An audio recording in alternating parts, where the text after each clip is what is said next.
Love this podcast? Support this show through the Acast supporter feature. It's up to you how much you give, and there's no regular commitment.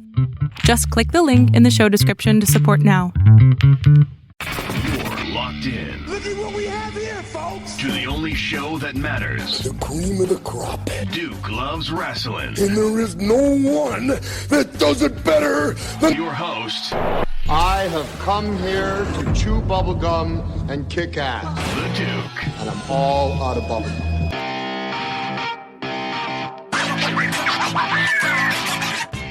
Hi, this is Earl Oliver from Sully's Vintage Wrestling. This is Raj Giri with WrestlingInc.com. This is Sean Reed, boxing writer and undercover low-key wrestling fan. And you're listening to Duke Loves Wrestling. Woo!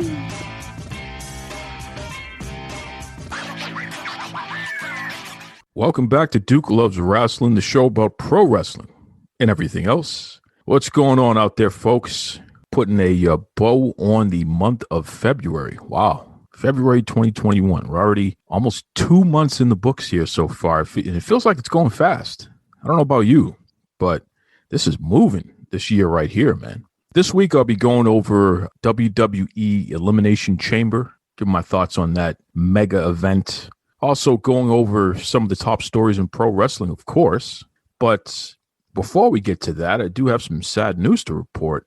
NWA star Josephus, okay, a guy known as Josephus, even more commonly known in the NWA as the Question Mark. Well, he's moved on to that great big ring in the sky.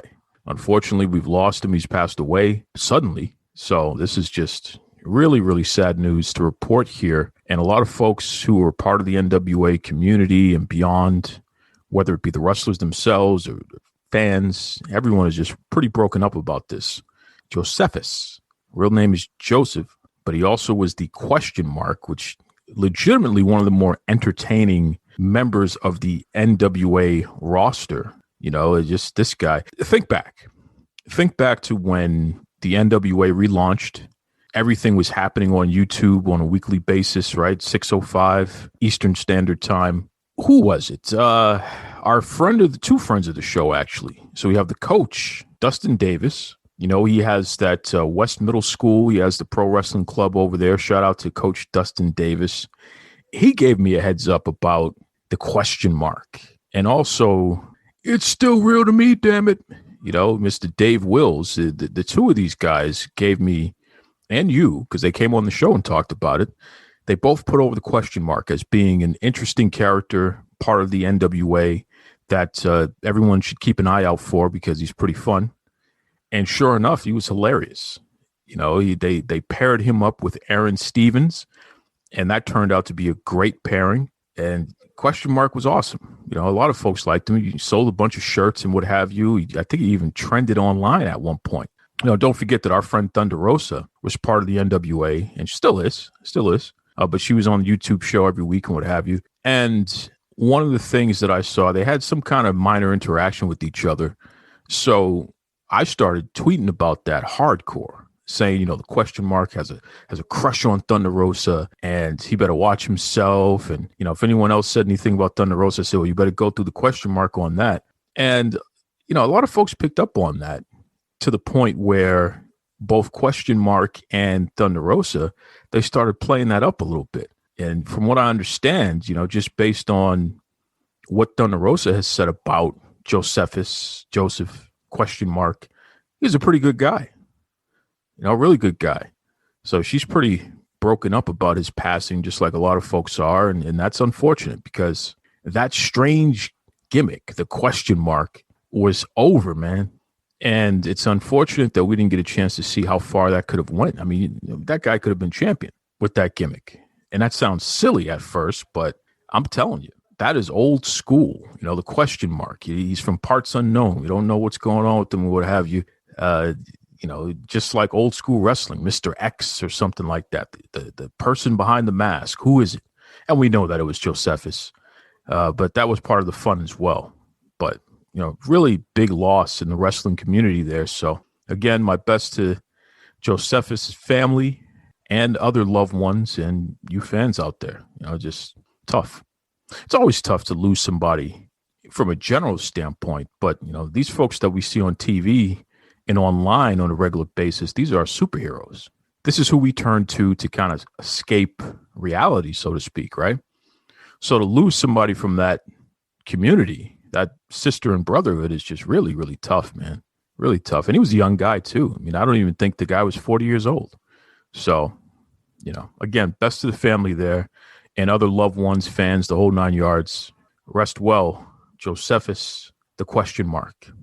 Speaking of NWA alum, former NWA women's champ, Jazz. She came on the show last year and announced her retirement. And not too long after that, Impact Wrestling, now remember, caveat, she said she's going to retire unless a company wants to give her, a big fat payday for, one more shot or what have you. But other than that, she can't take the bumps anymore. On Impact Wrestling, I guess they made her a deal that she couldn't refuse because she's been with them ever since. And she's been kicking butt, man. I mean, this partnership that she has with Jordynne Grace, legitimately someone that she's helped bring along in the wrestling industry.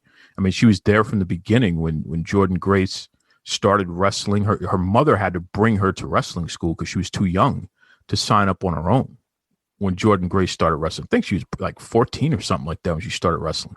So Jazz was there from the beginning. Jazz mentioned that on the show before. The two of them are the newly crowned Impact Wrestling World Women's Champions, Tag Team Champions, which is just incredible. Think about that. Jazz, legitimately a Hall of Famer and should be in the WWE Hall of Fame. And I know you WWE folk are listening. Jazz should be in the Hall of Fame, man. Come on. But in 2021, Jazz is a tag team champion, and she's on TV on a regular basis kicking butt. That is awesome. That is awesome. And it's so cool to come full circle and be able to do that with Jordynne Grace, who is a special talent in her own right, right? Now, eventually, these two, I'm sure they're going to break up and have a feud, which I'm really excited to see as well. That'll be interesting. But in the meantime, I mean, man, what a dream tag team these two are. And everybody online keeps saying they want to have a match with Jazz. That's like the thing, right? I saw that Trish Adora, somebody that I called out last week just for her fantastic work and just how awesome she is. She put it out there that she wants to wrestle Jazz, and it looks like a promotion is going to put their minds together and figure out how to make that happen. So stay tuned for Trish Adora versus Jazz. My goodness. It's like these folks are living their dreams here. Some of these wrestlers. They're facing somebody that they grew up watching and that they look up to, and in many instances patent themselves after in some way, shape, or form. So it's just really, really cool to see, man. I'm pumped. And I'm so proud of Jazz. I mean, like I said, she's Jazz is like family. Jazz and Rodney Mack, they're like family. Absolutely adore them. They have the Dog Pound Dojo down there in Texas, which in partnership with another friend and somebody who's like family, Thunder Rosa, and her wonderful husband, Brian. The four of them they've put something special together down there at that wrestling school. They really have. And of course, Mission Pro Wrestling. Can't forget about that. Just really good stuff. And they're churning out some great talents too, which I'm really excited about, which, I'm going to tell you right now, you look at AEW, especially on Dark, sometimes on Dynamite, but you look at AEW, a lot of the Mission Pro Wrestling stars, they've wrestled in AEW, which is unheard of because some of these kids are still pretty fresh in the business. You look at somebody like Vert Vixen, who's been on the show before. She's wrestled in AEW a bunch of times, which is just unheard of. It's incredible. Incredible to have that kind of opportunity for somebody who's still so young in the business, but that's the way it is, man.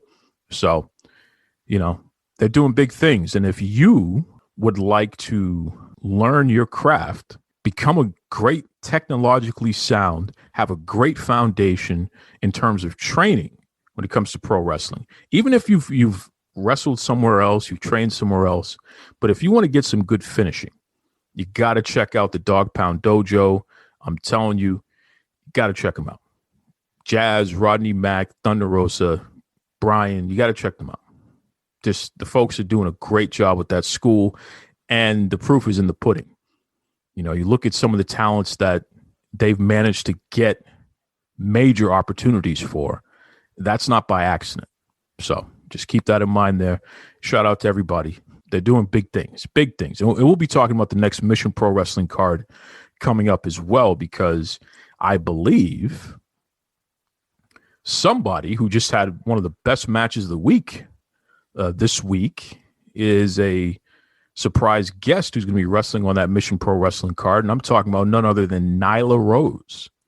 Nyla Rose had a bust-ass match with Brit Baker on AEW Dynamite this week. It was fantastic. The two of them really put some solid effort in there. They churned out a strong match. Best match of the night by far on Dynamite. You know, that's not a surprise. I mean, Nyla Rose could do that every single week. Just give her the opportunity. Britt Baker could do that every single week. Just give her the opportunity. I'm going to bring this up until I'm blue in the face. You got to give us more women's wrestling content on TV. I'm not talking about dark. On TV, AEW. Please. You got to give us more. We deserve more. And those two women showed, and I'm talking about Nyla Rose and Britt Baker, they showed why. They could do that every week. But so can Big Swole, right? So can Thunder Rosa. Even though I know that she has kind of an interesting partnership with AEW, she's still technically an NWA contracted wrestler. So can Serena Deeb. Like, come on. And I know that there's been some injuries, you know. Get well, Anna Jay. She just had a bad shoulder injury, if I'm not mistaken. So she's going to be out for a little while there. But, you know, there are other people ready to step up. Maddie Rinkowski just got bumped up to replace Anna Jay in the women's number one contender tournament, right? So other people are ready to step up. But I just, hey, I'm going to say it to them blue in the face. We need more women's content. We deserve it. Got to have it. And why not? Like, why shouldn't we have it, right? What are the men doing that's so much better than the women in that company? Nothing. Absolutely nothing. Nyla and Britt Baker stole the show, okay? No different from when Thunder Rosa or any of these other women, Big Swole, they steal the show when they're out there. Come on. Serena Deeb, they steal the show when they're out there. Come on. Anyway, speaking of AEW, major signing for them, The Big Show, or I guess we're going to have to call him the man formerly known as The Big Show, formerly known as The Giant. We're talking about Paul White. Yeah, that guy who's in the WWE for years, WCW before that. He just signed with AEW. So he is going to be on commentary for a new Monday night show. Mondays at 7 p.m. Eastern Standard Time. It's going to be on YouTube, if I'm not mistaken. It's a type of AEW Dark program, but it's its own thing. 7 p.m. on Monday nights, and I believe it's only going to be 1 hour. But he's going to be on commentary for that. But he's also going to wrestle at some point. So, you know, in the eternal words of Mark Henry, I guess the Big Show still has something left in the tank. And I'm happy for the Big Show. Go get your money, man. Because I know that the WWE, there's no way they were going to pay you as much as I'm sure ATM, Tony Khan, and AEW are paying you there. WWE just doesn't need the Big Show at this point. They really don't. But that type of star power, I mean, a guy who legitimately has been on television for the past 25 plus years, yeah, it's a smart move to pick up the Big Show, and it's great for the Big Show. That's money in the bank for him, no doubt. But I do wonder, and I brought this up online, what is the story here? When you think about AEW saying that they were going to stay away from picking up all the guys from WWE that WWE is not signing anymore, not utilizing anymore. They didn't want, I'm paraphrasing, but you get my point. They didn't want to be a place where just a bunch of old WWE guys are there. You say that, but then when you look at the company, you look at the wrestlers, the commentators, ring announcers, some of the backstage interviewers, the quote-unquote agents in the back working with the wrestlers. What is it? At least a third of them have wrestled in the WWE, right? At least a third of them. So what do you say about that? And not just wrestled. I mean, come on. Kenny Omega was part of a TV show. The Young Bucks have wrestled on TV, I believe. And don't let me go down the list of everybody else. That would just be embarrassing. We know the drill. Just listen to the commentary. So now you signed the Big Show, a guy that WWE had nothing to do with at this point. I wonder. You just signed Sting, who's been cleared to wrestle, by the way, at 61 years old. That's a whole other story. But I do wonder, at what point does AEW just focus on the talents that they have that haven't made a name for themselves one way or another in the WWE? Right? I wonder. What's wrong with Will Hobbs that Will Hobbs can't be put into the AEW title picture right now? What's the issue here? I wonder about that. I really do. I love Ricky Starks. I think the guy is, I don't know why is Ricky Starks with quote unquote Team Taz, and why is he stuck with that overstuffed Brian Cage? I don't get it. I don't get it at all. Ricky Starks is a superstar, not just a star, a superstar. And I'm sure Brian Cage is a nice guy, but he's no Ricky Starks. And all the big puffy muscles in the world can't do anything about that. Ricky Starks is a star. Here's a guy who should be an antagonist going after the championship. Instead, he's playing second fiddle to Brian Cage. Hello. Is there something wrong with this picture? And I know some Brian Cage fans out there, they're going to jump all over me over this. Good for you. But the fact still remains, Brian Cage, he couldn't shine Ricky Starks' boots. Couldn't do it. He can't talk like Ricky Starks. He can't wrestle like Ricky Starks.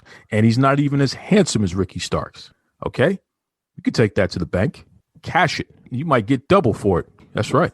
Brian Cage should be doing something else. Let him, run through walls or something like the Incredible Hulk while Ricky Starks goes and becomes AEW champion. I'm just saying, whatever. That Team Taz stuff, give me a break. And Ricky Starks doesn't need somebody talking for him. So that's the other problem here. That's the real problem.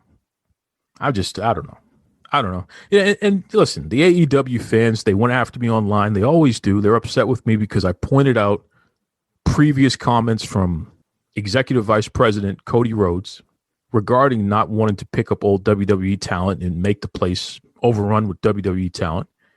People had an issue with me saying that, can he change his mind? Listen, they market one thing, they deliver something else. Proof's in the pudding. And if you're more upset with me for acknowledging this than you are with them for actually being the perpetrator, what does that say about you? I digress. Anyway, again, Ricky Starks, he's the man. Congratulations, Big Show. Nyla Rose, Britt Baker, fantastic job. Loved it. And, AEW's putting their money on the fact that Shaq and Cody, Jade Cargill, and now Red Velvet, who is, I guess we call her Brandy Rhodes with wrestling skills. The four of them are on a collision course. Intergender match, tag team match. I don't know if the women are going to actually wrestle with the men at all. That would be cool. But, we'll see. But she'll be, Jade Cargill, she's somebody that people are really starting to take to. And AEW would be really, really smart to make sure that they're steering her in the right direction. Because this little nonsense they have her involved in right now, I don't know. Jade is a star. Give her own interview segment or something while she's still training to actually become a true wrestler. But just keep putting the camera on Jade, please. What are you doing? Just put the camera on her. That's it. That's all you got to do. Give her a mic, put the camera on her, and get out of her way. She'll do the rest. Trust me. Because I'll tell you right now, if I'm flipping back and forth and Jade Cargill is on the TV, I'm going to stop and I'm going to watch. I'm going to marvel that somebody could have muscles on muscles like Jade Cargill. She is Big Papa Pump, just actually proportionate, right? But she's that kind of impressive. Just a sculpted from granite, work of art. Okay? Remember the first time you saw Big Papa Pump, you're like, whoa, what the hell? That's Jade Cargill, just more proportionate. It's not unbelievable. It's more like that's hard work. So give her the mic, put the camera on her, get out of her way. That's it. That's all I got to do. Moving on to the WWE side of the town. NXT. Interesting stuff going on. I guess they're breaking up the Undisputed Era. Adam Cole, he's kicked each member in the face at some point. Like, what the hell? What's going on here, Adam Cole? Breaking up the Undisputed Era. And who knows? Maybe Finn Balor will step in and be the new leader of the Undisputed Era. I don't know. But it is what it is. I mean, look, I'm not an Adam Cole guy. I'm just going to say that. I'm not an Adam Cole guy. I'm not. I never really was enamored by this guy. Out of the whole Undisputed Era, I liked him the least, which is not hard to do. You know, I love Bobby Fish. Roddy Strong is just, not only is he a quality wrestler, he's a quality human being. Kyle O'Reilly has grown on me tremendously because he has a style that is, you know, he pretends he's this martial artist, this MMA fighter, what have you. But I don't think he could win an MMA fight, but he makes it look good in a pro wrestling ring, better than most MMA fighters do. So he looks like he's killing you, but he's not really killing you. So I got a lot of respect for that. This guy's great. So I'm a fan of everyone in the Undisputed Era except for Adam Cole, a.k.a. the guy whose head is 2 sizes bigger than the rest of his body. So he can go. You can move him to another show and watch him flounder. That's okay with me. I think he's in the way of everybody else. That's my opinion. So it's interesting to watch this breakup. It is what it is. It's interesting. I'll tell you what's more interesting, though. This you know, thing going on here with Xia Li. Now, little Casey, she looks like she may have broken her leg or something like that, and they're going to blame Xia Li for it, which is fine. I don't know if that's just storyline and she broke her leg another way. Casey does all these little flips and foolishness out there, so she was bound to hurt herself. The young lady is very tiny to be doing all that stuff.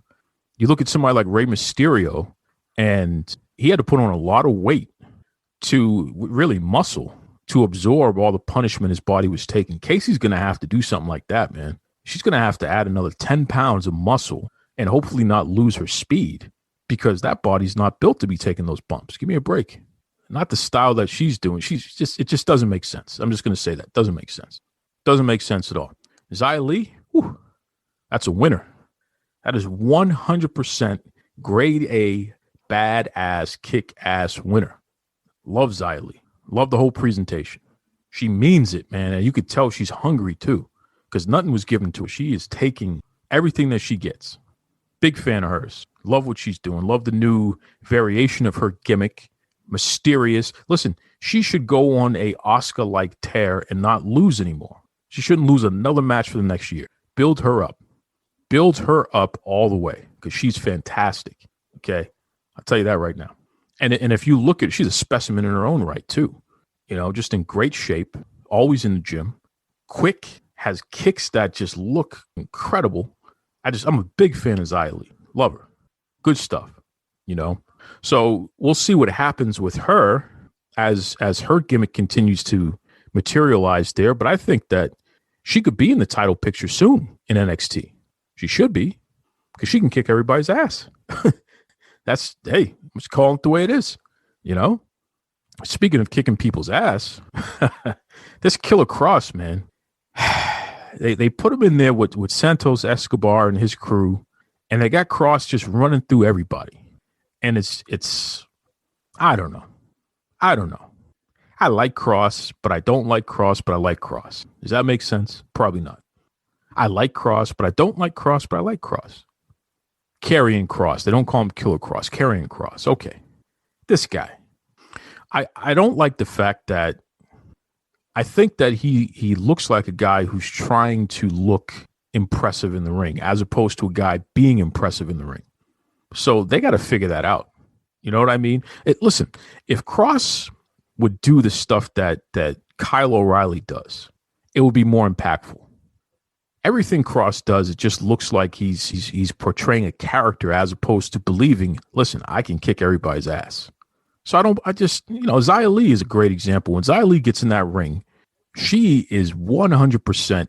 You could tell she believes she's going to beat the hell out of this person, whoever's in there with her. Okay? She means it. When I look at Cross, this guy doesn't mean it. It's a joke. He's a joke. Not impressed. And I don't like the fact that Santos Escobar was fed to him. I don't like that. Because I like Escobar. I like that crew that he's with. So, I don't know. We'll see what happens with that. But it's kind of strange. They got to figure out somebody to have a real feud with Cross. I guess the thing to do is to make him vulnerable. unless you're just going to let him steamroll, but he's got to learn how to steamroll. And I guess that's my biggest issue. He doesn't know how to steamroll. Randy Orton can steamroll better than Cross. And I know that's, what does that mean? Randy Orton's a great wrestler, but that's the point. Cross is supposed to be a badass, not a great wrestler, a great destroyer of things, right? I don't believe him.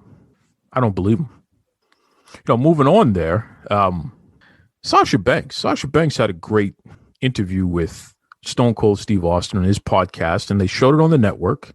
And it was interesting to watch because, Austin is a big Sasha Banks fan, and he makes no bones about that. He has been from the beginning.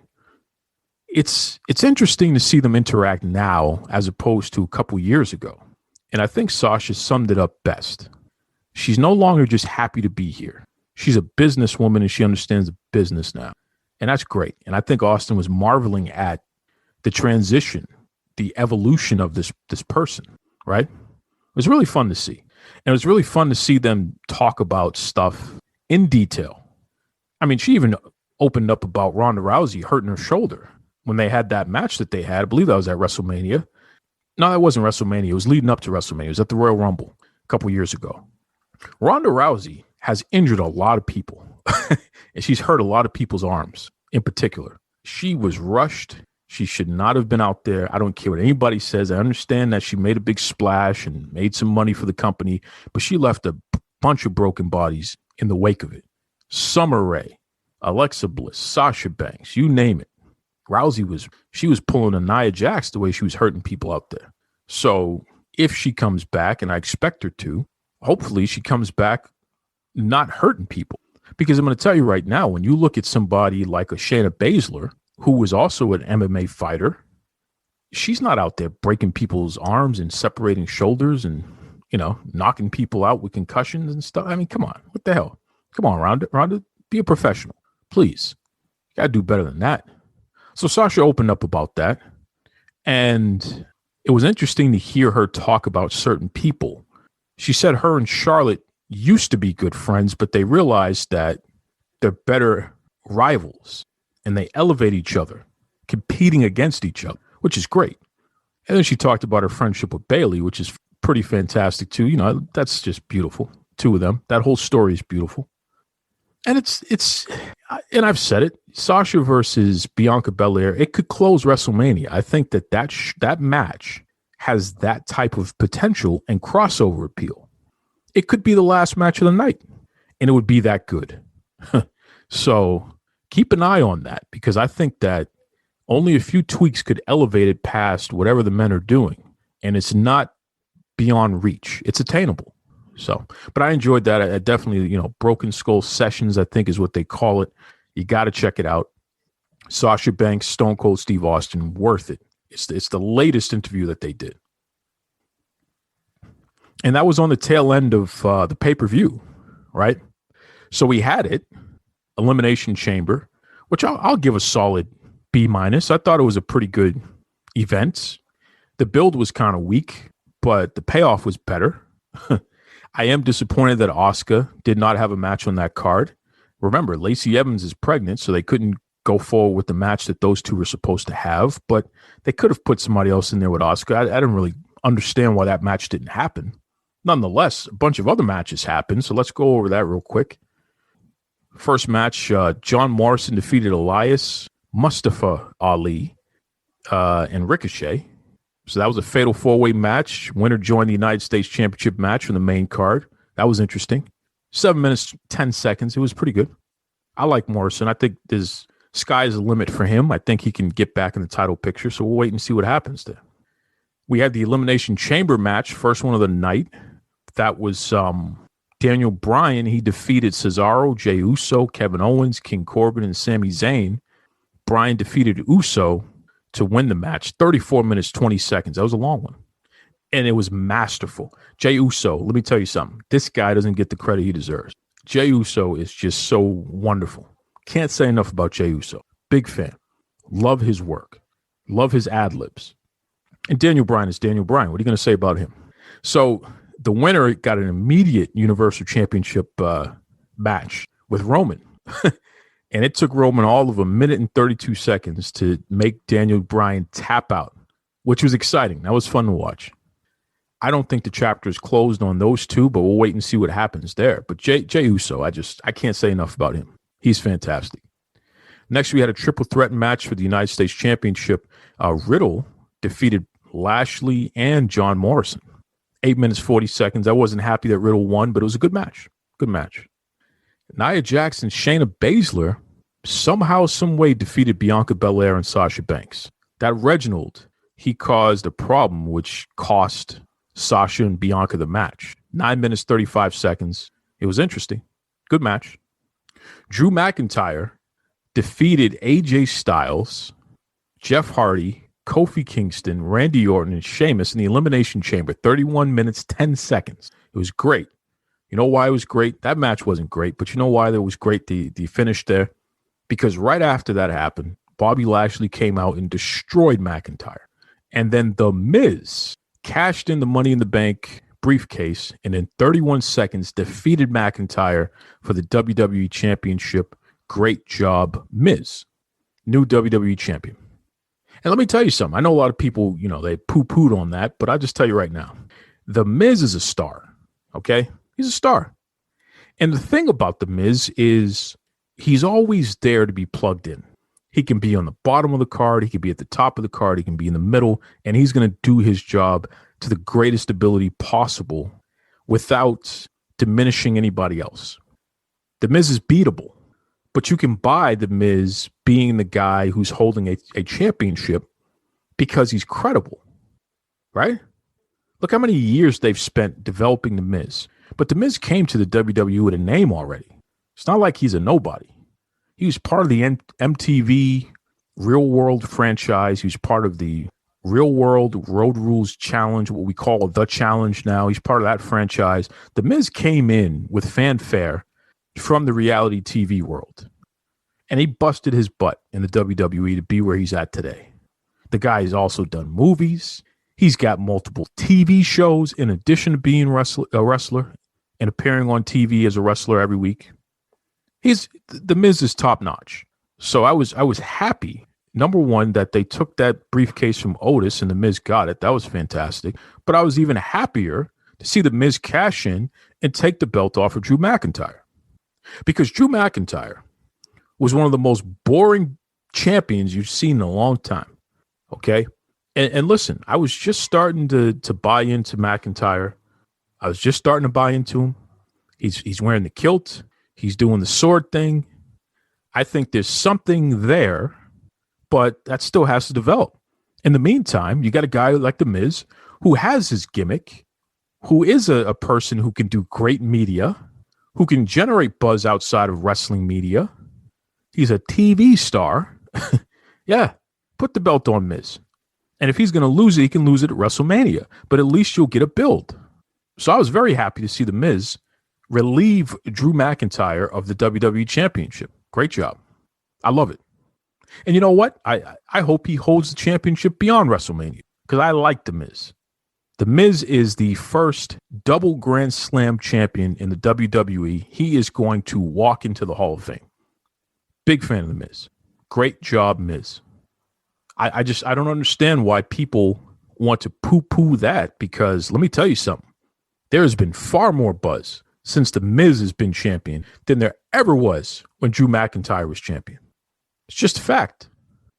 And the question is, who is going to face The Miz for the championship? Is it going to be Bobby Lashley? Could it possibly be John Morrison? Does McIntyre get a rematch? Does somebody else come in like a Cena?